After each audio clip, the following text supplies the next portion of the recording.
Ілияс Жансүгіровтің «Құлагер» поэмасы ақынның ат шабыс дәстүрін ерекше суреттеп, зор шабытпен жеріне жеткізе бейнелеген шығармасы.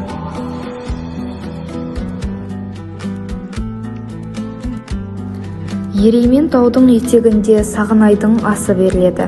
Қазаның артын қуанышқа айналдырып, бәйге берілді. Кең далаға әйгілі болған осы асқа құлагерді мініп, ақан серіде келеді.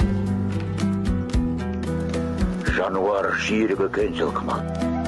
Бәйгеге қосылған 1300 аттың ішінен қазақ даласына атағы жайылған 20 желаяқ, 1000-нан озған тұлпарға сипаттама беріледі.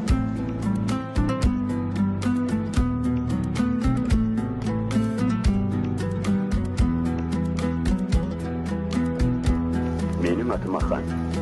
Бурабайдан келген әншімін.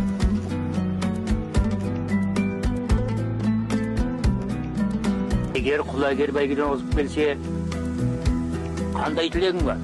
Айта ғой, Ақан. Құлагердің тілеуін тілеңдер қалайық. Қолдағы бейбақтар, жапа шегіп қорлықтан көз ашпаған бауырлар.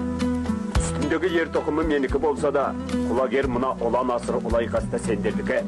Егер бәйгеден бірінші келсе, бәрің түгел бостандық аласыңдар. Бәйгеде 30 бош, 20 жирен, 40 қара, 90 торы, 70 көк, 200 кер, саны белгісіз ала-құла аттар жарысты. Осылардың ішінде қазақ қиялындағы ең жақсы ат боп суреттелген құлагер болды.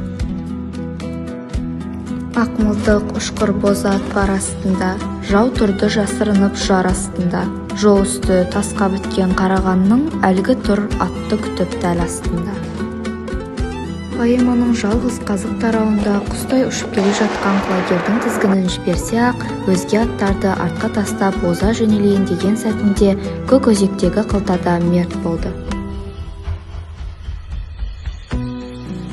Жан бекен, сайтан бекен, қаза болғыр, қанды қол, қастық менен ұруынғай.